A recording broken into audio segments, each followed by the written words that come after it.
देश देव धर्म। मला सांगा, ज्यामुळे मुलांचे संस्कार डेव्हलप होतात, ज्यामुळे मुलांचे संस्कार डेव्हलप होतात, ते शिक्षण शिकवण्यासाठी मला सांगा 47 साली भारत स्वतंत्र झाला, पण 47 नंतर कायद्यामध्ये पायबंदी कायदा टाकली। अल्पसंख्याकाला धर्म शिकवण्यासाठी, धर्माचा पाठबळ करण्यासाठी कायदा तयार केलं आणि आपला धर्म बहुसंख्य आहे म्हणून थांबवला, त्यांना शिकवण्यासाठी काय म्हणून कुठेतरी एखादा पाठ येतो, कुठेतरी एखादा पाठ येतो। रामायण महाभारत हे शिकवलं असतं तर आता महाभारत घडलं का? घडतंय कारण संस्काराचा दुबळेपणा, संतांचे विचार तुमच्या आमच्यामध्ये हृदयात आले नाही।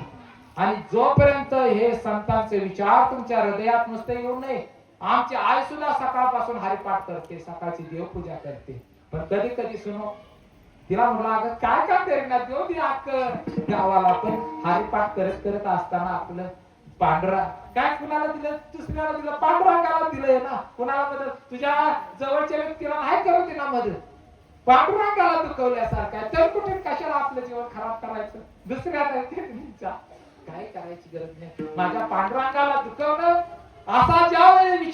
विचार नसता येऊ नये, कारण विचार सगळ्याकडेच आहे, पण अंतःकरणामध्ये त्याचा आपण वागायला सुरुवात केल्यानंतर खऱ्या अर्थानं रामराज्य येईल, तुम्हाला काहीच कमी पडणार नाही। काय होणे आम्हासी धरणी सुद्धा सुखावते, नाहीतर कसं आहे, दुराचारी व्यभिचारी विकृतीचे माणसं धर्तीवर आल्यानंतर काय होता, जमिनी सुद्धा पिकं टाकली ना खाऊन घेतात, उगवायला मागत नाही। आणि जर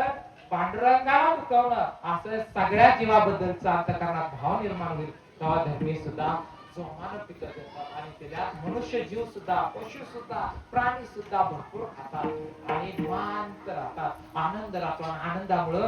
दूध पण देतात भरपूर, गायी म्हशी काय भरपूर, गायी म्हशी, गायीनं काय होतं, बुद्धी चांगली चालते आणि म्हशीच्या पण दुधाने बुद्धी चांगली चालते, पण कमी बुद्धी वाढला आपण म्हशी म्हणून जास्त डोकं चालवा आणि गायीला उत्तम बुद्धी म्हणून, पण अशी सुद्धा संत विचारामध्ये आली तर काय होतं, ह्या वळल्या तर ह्या सुद्धा काय होतात, ह्यांचं सुद्धा नटखटी या त्या धर्ममंडपात कोणत्याही विचाराचा या, उत्तम विचाराचा या, कोणत्याही घाण विचाराचा, अविवेकीचा या, पण ह्या धर्ममंडपात आल्यानंतर, चांगला विचार केल्यानंतर, रामाचा विचार केल्यानंतर आपल्याला उत्तर सुख वाढतं आणि उत्तर सुख वाढून आपल्या कुटुंबात आनंद होतो। मला सांगा, माझी बायको आनंदात नसेल, माझं घरचं कुटुंब नसेल, तर बाहेर किती आनंद देऊन काय फायदा आहे, शेजारच्या आनंद देऊन, गावात देऊन काय आनंद आहे? तुम्ही पहिलं घरामधून सुरुवात करा, घरातून शेजार